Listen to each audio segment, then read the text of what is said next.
Welcome back to Lilavati classes. और आज का जो हमारा टॉपिक है वो है ग्रुप ऑफ 7, इन शॉर्ट जिसे आप G7 के नाम से जानते हैं। अगर हम ग्रुप्स की बात करें तो बहुत सारे ग्रुप्स बने हुए हैं, जैसे कि G4, G8, G5, G20। वहीं जब हम G7 की बात करते हैं तो एक बात हमारे दिमाग में आती है कि जहाँ पर भी G7 की बात होगी वहाँ इकोनॉमी से जुड़े हुए कंसेप्ट आ जाएंगे, यानी कि ये एक डेवलप्ड इकोनॉमीज की बात हो जाती है। तो चलिए इसी बात को लेकर शुरू करते हैं G7 को, और G7 के बारे में जानते हैं कि क्यों ये इतना इम्पॉर्टेंट है और क्यों ये आजकल करंट न्यूज़ में बना हुआ है।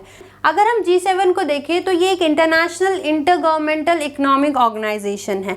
मैं यहाँ पर आपको पैरेलल टू जो हमने लास्ट ऑर्गेनाइजेशन कवर करी है उनसे लेकर पढ़ाएंगे, ताकि वो भी आपकी रिवाइज होती रहे और आपको पता चलता रहे कि अगर हम आसियान पढ़ेंगे तो हमें कौन से फैक्ट्स याद रखने चाहिए, अगर हम SCO की बात करें तो हम कौन से फैक्ट्स याद रखेंगे। ये दोनों ऑर्गेनाइजेशन हम लास्ट में कवर कर चुके हैं। जिन्होंने चेकआउट नहीं किया है उन वीडियोज़ को, वो आई बटन पर क्लिक करके इन वीडियोज़ को चेकआउट कर सकते हैं। तो चलिए अगर हम बात करें G7 की, तो ये एक अंतर्राष्ट्रीय अंतर सरकारी आर्थिक संगठन है। देखिए हमने SCO में भी कुछ ऐसे ही वर्ड्स पढ़े थे। जिन्होंने SCO की वीडियो देखी होगी उन्हें पता होगा, वहाँ पर भी हमने कुछ ऐसे ही वर्ड्स देखे थे, इंटरनेशनल इंटरगवर्नमेंटल ऑर्गेनाइजेशन।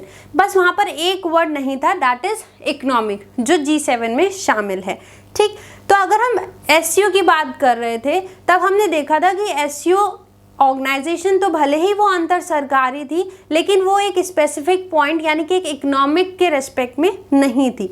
वहीं अगर हम G7 को कंपेयर करें तो हम देखेंगे कि G7 बेसिकली है तो अंतर सरकारी, लेकिन वो किसके लिए है? आर्थिक संगठन है, एक इकोनॉमिक ऑर्गेनाइजेशन है। तो पहला पॉइंट जो आपको G7 के बारे में पता होना चाहिए वो ये कि ये एक इकोनॉमिक ऑर्गेनाइजेशन है। ठीक है, चलिए तो नेक्स्ट हम बात करते हैं इसकी फॉर्मेशन की। और जो इसकी फॉर्मेशन हुई है वो कब हुई है? 1975 में। 1975 में से बनाया गया और ये एक इनफॉर्मल फोरम था which is form to discuss pressing world issues. मतलब जो उस समय वर्ल्ड के डिफरेंट इश्यूज चल रहे थे उनको क्लियर आउट करने के लिए इसको बनाया गया था। साथ साथ अगर हम G7 की बात करें तो G7 में 7 मेजर डेवलप्ड इकोनॉमीज आती हैं। देखो यहाँ पर डेवलप पे बहुत ज़्यादा फोकस दीजिएगा। डेवलप्ड इकोनॉमीज, बहुत सारी ग्रुपिंग्स ऐसी हैं जो इकोनॉमिक्स को ध्यान में रखते हुए बनाई गई हैं, लेकिन G7 की अगर जब भी हम बात करते हैं तो हमें एक वर्ड बहुत अच्छे से ध्यान रखना चाहिए और वो है डेवलप्ड इकोनॉमी। यानी कि जो G7 में 7 देश हैं, ये वो 7 देश हैं जिनकी अर्थव्यवस्था विकसित है। ये विकसित अर्थव्यवस्था वाले देशों का एक संगठन है। आप इन शॉर्ट इसे आप ऐसे कह सकते हैं। तो G7 अगर आपसे कोई भी पूछे तो आप आसानी से कह दीजिएगा G7 क्या है? ये विकसित अर्थव्यवस्थाओं का एक समूह है। अगर आप विकसित नहीं लगाएंगे तो वो डेफिनेशन G7 को कंप्लीट नहीं करेगी। ओके, तो ये वर्ड ध्यान रखिएगा, डेवलप्ड, क्योंकि G7 का मतलब ही क्या है कि डेवलप्ड इकोनॉमीज का एक ग्रुप। और ये डेवलप्ड इकोनॉमीज का जो एक ग्रुप है इसमें कितने मेंबर्स हैं? 7 मेंबर्स हैं। नेक्स्ट अगर हम बात करें तो इनिशियली ये फोकस करता था इकोनॉमिक इश्यूज़ पर। जब इसे 1975 में बनाया गया तो ये बेसिकली सिर्फ इकोनॉमिक से रिलेटेड मुद्दों को ही देखता था, लेकिन बाद में आगे चलकर इसमें वर्ल्ड के डिफरेंट इश्यूज़ को भी जोड़ा गया, जैसे कि terrorism, arms control, drug trafficking and so on. इन सारी चीज़ों को भी इसमें जोड़ा गया। साथ साथ अगर हम इस ग्रुप की बात करें तो इसमें कोई भी फॉर्मल कॉन्स्टिट्यूशन या कोई एक फिक्स हेडक्वार्टर नहीं है। अब देखो हेडक्वार्टर की बात आती है तो SCO और आसियान के केस में हमने देखा था कि उनका एक स्पेसिफिक हेडक्वार्टर था। जहां पर SCO का हेडक्वार्टर हमने देखा था कहां पर है? जल्दी से बताइए जिन लोगों ने वीडियो देखी है। बीजिंग में। ओके, डोंट कंफ्यूज कि SCO का मतलब शंघाई से है तो हेडक्वार्टर शंघाई में होगा, नहीं, हेडक्वार्टर कहाँ है? बीजिंग में है। मैंने वहाँ पर भी आपको इस पे नोट करने के लिए कहा था। सिमिलरली हमने आसियान का हेडक्वार्टर कहाँ पर देखा था? जकार्ता में। ओके, तो ऐसे ही अगर हम G7 की बात करें तो ध्यान दीजिएगा इसका कोई भी हेडक्वार्टर नहीं है। देखो ये सिंपल सी बात थी, ज़्यादातर सबके हेडक्वार्टर्स होते ही हैं तो आपको लगेगा कि G7 का भी हेडक्वार्टर होगा। अब अगर वो पेपर में यही लिख कर दे दे कि G7 हैज़ नो हेडक्वार्टर तो आप कह दोगे ये तो गलत है, G7 का हेडक्वार्टर तो होगा ही। ठीक है, लेकिन ध्यान रखिएगा G7 का हेडक्वार्टर नहीं है। ऐसे ही पॉइंट से क्वेश्चंस बनते हैं। साथ साथ अगर हम इसकी बात करें तो इसमें जो भी डिसीजन इनके लीडर्स लेते हैं, यानी कि जो 7 मेजर डेवलप्ड इकोनॉमीज़ हैं, इनके लीडर जब कोई भी डिसीजन लेते हैं तो वो नॉन बाइंडिंग होता है। ये बहुत बड़ी बात है कि वैसे ये विकसित अर्थव्यवस्था हैं, लेकिन इनके जो भी वार्षिक सम्मेलन होता है, एनुअल समिट होते हैं, वहाँ पर जो लीडर्स डिसीजन लेते हैं वो क्या होते हैं, नॉन बाइंडिंग होते हैं। चलिए, तो ये तो कुछ बात हुई हमारी G7 के बारे में। अब अगर हम नेक्स्ट इसकी बात करें तो क्योंकि ये इकोनॉमिक के रेस्पेक्ट में बनाई गई है, तो जो सारी इसकी डीलिंग होगी वो किससे होगी, ज़्यादा डीलिंग जो किससे होगी, इकोनॉमी से होगी। तो वहीं अगर हम देखें तो ये देखिए 58% ग्लोबल नेट वेल्थ, विश्व की जो भी शुद्ध संपत्ति है उसका 58% किसके पास है, इन 7 डेवलप्ड इकोनॉमिक कंट्रीज़ के पास। साथ साथ अगर हम इनकी जीडीपी देखें, इन 7 कंट्रीज़ की ही अगर हम जीडीपी देखें तो नॉमिनल वैल्यूज़ पर अगर हम जीडीपी की बात करें तो ये 46% से ज़्यादा होल्ड करती हैं, यही 7 कंट्रीज़। और अगर हम जीडीपी को परचेजिंग पावर पैरिटी के टर्म्स में बात करें तो 32% से ज़्यादा इकनॉमी किसके पास है, इन्हीं मेजर 7 कंट्रीज़ के पास। ठीक है, इसीलिए हम इस ग्रुप को क्या कहते हैं कि ये जो ग्रुप है ये किसका ग्रुप है, मेजर डेवलप्ड इकोनॉमीज़ का।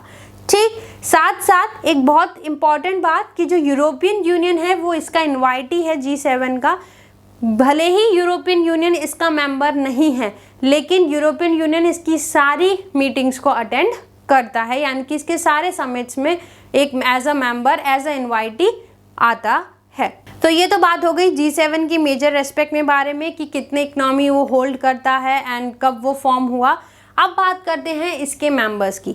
देखो, अगर हम G7 के मेंबर्स की बात करें तो देखिए कनाडा है, United states, United kingdom, France, Germany, Italy and Japan. Okay, तो ये 7 कंट्रीज़ हैं। ग्रुप 7 से ही आपको पता रहेगा कितने मेंबर्स हैं, इसमें 7 मेंबर्स हैं। ओके, अगर हम इन 7 मेंबर्स की लोकेशन देखें तो देखो अमेरिकन कॉन्टिनेंट से 2 मेंबर्स को उठाया गया है, यानी कि कनाडा और यूएस। वहीं यूरोपियन कॉन्टिनेंट से 4 मेंबर्स इसके आते हैं, यूके, फ्रांस, जर्मनी, इटली। अगर वहीं हम एशियन कॉन्टिनेंट की बात करें तो देखिए एक ही ऐसी डेवलप्ड इकनॉमी है जिसको लिया गया है, दैट इज़ जापान। ठीक है, भले ही एशिया में पॉपुलेशन ज़्यादा हो, लैंड मास ज़्यादा हो वर्ल्ड के रेस्पेक्ट में, लेकिन अगर हम बात करते हैं इकनॉमी के टर्म्स में तो जो कंट्रीज़ आई हैं वो कहाँ से आई हैं, अमेरिकन और यूरोपियन कॉन्टिनेंट से। ठीक, तो ये हो गए इसके मेंबर्स। आप एक बार देख सकते हैं Canada, US, France, UK, Japan, Italy and Germany. अब देखो इतनी बड़ी बड़ी चीज़ याद करनी है तो ट्रिक की तो ज़रूरत होगी, लेकिन यहाँ पर मैं आपको कहना चाहूँगी कि जो ये इकनॉमीज़ हैं ये बेसिक इकनॉमी है जो आपको पता होनी चाहिए, क्योंकि ये डेवलप्ड इकनॉमीज़ हैं वर्ल्ड की, तो इनके नाम आपको डायरेक्ट पता होने चाहिए। लेकिन फिर भी जिनको ट्रिक की ज़रूरत है उन्हें यहाँ पर मैं छोटी सी हिंट देना चाहूँगी। देखो, जब भी हम कोई बड़ी बड़ी चीज़ याद करते हैं तो हमारा दिमाग, हमारा माइंड एकदम फ्रेश होना चाहिए। तो फ्रेश होने के लिए बहुत से लोग कॉफ़ी लेते हैं। ओके, तो कॉफ़ी पीने की वजह से, कॉफ़ी अगर आप पियेंगे तो आप कहाँ जाएंगे, कैफ़े में जाते हैं ना कॉफ़ी पीने। तो उसी से यहाँ पर थोड़ी सी हिंट मैं आपको दे रही हूँ। देखिए, कैफ़े में हम कॉफ़ी पीने जाएंगे। ओके, तो जो कैफ़े है वो यहाँ पर मेरी मेजर 4 कंट्रीज़ को डिनोट कर रहा है। कैफ़े में जो सी आता है वो कनाडा बता रहा है, वहीं ए जो है वो अमेरिका बता रहा है, यानी कि आपका यूनाइटेड स्टेट हो गया। एफ क्या बता रहा है, फ्रांस। और ई जो है वो क्या डिनोट कर रहा है, इंग्लैंड, यानी कि यूनाइटेड किंगडम। तो देखो कैफ़े बन रहा है, okay, which is denoting Canada, America, France and England. अब आप जब कैफ़े में कॉफ़ी पीने गए तो आपको 3 तरीके की वहाँ पर कॉफ़ी मिल रही है, एक जर्मनी कॉफ़ी, एक इटली कॉफ़ी और एक जापान की कॉफ़ी। तो आप इस तरीके से याद कर सकते हैं। ये एक छोटी सी हिंट है, ठीक है, जिनको ज़्यादा ट्रिक्स की ज़रूरत है। अदरवाइज मैं यही सजेस्ट करूँगी कि ये मेजर 7 डेवलप इकनॉमीज़ आपको पता होनी चाहिए, और वो क्या क्या हैं, Canada, US, France, UK, Japan, Italy and Germany. ठीक, तो आप इसे कैफ़े से याद कर सकते हैं। कैफ़े में जो कॉफ़ी मिलेगी वो कहाँ की मिलेगी, जापान, इटली और जर्मनी की। चलिए नेक्स्ट अगर हम बात करते हैं तो जब भी G7 का नाम आता है तब एक और ऑर्गेनाइजेशन का नाम आता है, दैट इज़ G8। क्योंकि G7 मेंबर्स में जब हम एक मेंबर और ऐड कर देंगे तो वो जो ग्रुप कहलाएगा उसका नाम क्या हो जाएगा, G8। सिंपल है। ओके, तो G8 में अब वो कौन सा मेंबर जुड़ जाएगा, दैट इज़ रशिया। ठीक, जब 1975 में G7 बना, अभी हमने देखा G7 कब बना, 1975 में, इसमें एक मेंबर जुड़ा रशिया 1997 में। अब देखो याद कैसे करोगे, 1975 है जब हमारा क्या बन रहा है, G7 बन रहा है, तो 1975 का 97 जो मिड टर्म है आप उसको उठाइए, 97 को लीजिए, यानी कि 75 में क्या बना, लास्ट की 2 टर्म, 75 में क्या बन रहा है, G7 बन रहा है। और जब हम बीच वाले 2 टर्म्स उठाएंगे यानी कि 9 और 7 को लेंगे, तब कौन सा मेरा ऑर्गेनाइजेशन बन जाएगा, G8। ठीक है, 19 तो दोनों में कॉमन है, तो 1975 में क्या बना, G7, और 1997 में क्या बना, G8। तो G8 कब बन रहा है, जब रशिया G7 में इंक्लूड हो रहा है, और 1997 से लेकर 2014 तक रशिया इसका मेंबर रहा, लेकिन 2014 में G8 से रशिया को निकाल दिया गया। क्यों निकाल दिया गया, बिकॉज रशिया ने क्या करा, जो क्रीमिया एनेक्सेशन कर लिया, क्रीमिया का जो यूक्रेन का एक रीजन था, ठीक है, यूक्रेन कंट्री है, आप जानते होंगे, बॉर्डर करती है रशिया को, और यूक्रेन के एक रीजन क्रीमिया को रशिया ने एनेक्स कर लिया, और इसी वजह से रशिया को इस ग्रुप से निकाल दिया गया, और वापस से ये जो G8 ग्रुप था वो क्या कहलाने लगा, G7। ठीक, तो ये तो बात हो गई G7 और G8 की। अब आगे चलते हैं, तो ये आता है प्रपोज एक्सपेंशन ऑफ G7।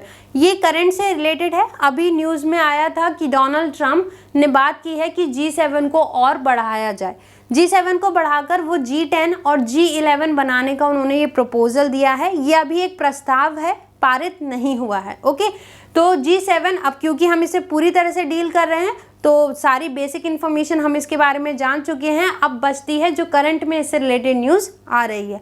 तो अगर हम G7 को देखें तो G7 को जो एनहेंस करके बनाया जा रहा है वो G10 या G11 बनाने की बात चल रही है। तो अगर G10 बनता है तो सीधी सी बात है, इसमें 3 कंट्रीज़ को और जोड़ा जाएगा, और अगर ये G11 बनता है तो 4 कंट्रीज़ को इसमें और शामिल किया जाएगा। तो अब बात आती है कि कौन सी कंट्रीज़ हैं जो इसमें इंक्लूड की जा रही हैं। तो अगर हम G7 को G10 बनाने की बात करें तो उसमें 3 कंट्रीज़ को जोड़ने की बात कही गई है, और वो हैं India, Australia and south Korea. In 3 countries को जोड़ने की बात कही जा रही है। वहीं अब जब ये G11 बनाने की बात हुई है तो उसमें कहा गया है कि रशिया को दोबारा से इनवाइट किया जाएगा कि वो इस ऑर्गेनाइजेशन को दोबारा से रीजॉइन करें। तो ये एक अभी प्रपोजल है, आपके लिए अभी बस इतनी ही इन्फॉर्मेशन काफ़ी है, जिसमें आप ये ध्यान रखिए कि कौन सी कंट्रीज़ को जोड़ने की बात की जा रही है। वो कौन कौन सी हैं, India, Australia and south Korea, अगर ये G10 बनाया जाता है, और अगर G11 होता है तो इन 3 कंट्रीज़ के साथ रशिया भी रीजॉइन करेगा। तो आई होप कि अब आपको ये समझ में आ गया होगा कि G7 से G10 और G11 बनाने की जो बात है वो कब से हो रही है, और अभी ये एक प्रपोजल है। नेक्स्ट अगर हम बात करते हैं इन कंट्रीज़ को, आप देखिए तो देखिए ये ऑस्ट्रेलिया है, इंडिया और साउथ कोरिया यहाँ पर दिखाया गया। इसमें आपको यहाँ पर इसलिए दिखाया गया है, अगर हमने, आपको याद हो तो G7 के मैप में जो कंट्रीज़ हमने देखी थी, हमने देखा था कि अमेरिकन कॉन्टिनेंट से 2 कंट्रीज़ को लिया गया था, USA एंड कनाडा। वहीं पर यूरोपियन कॉन्टिनेंट से 4 कंट्रीज़ आ रही थी, और एशियन कॉन्टिनेंट से सिर्फ एक ही कंट्री थी, एंड दैट इज़ जापान। ठीक, तो अगर G7, G10 या G11 में बनता है तो जो कंट्रीज़ आएंगी वो कहाँ से आएंगी, एशियन कॉन्टिनेंट से, यानी कि इंडिया, साउथ कोरिया और रशिया, इनको भी इसमें इंक्लूड किया जाएगा, और साथ साथ क्या होगा, ऑस्ट्रेलिया। तो आई होप कि अब आपको समझ में आ गया होगा कि G7 क्या है। G7 से रिलेटेड अगर कोई ऑर्गेनाइजेशन है जो भले ही बनी और फिर वापस से वो G7 की ही फॉर्म में आ गई है, और रिलेटेड जो भी न्यूज़ G7 से रिलेटेड चल रही है वो अब आपको समझ में आ गई होगी। आई होप कि अब आपको कोई भी क्वेश्चन अगर G7 से रिलेटेड आता है तो आप उसे आसानी से कर पाएंगे।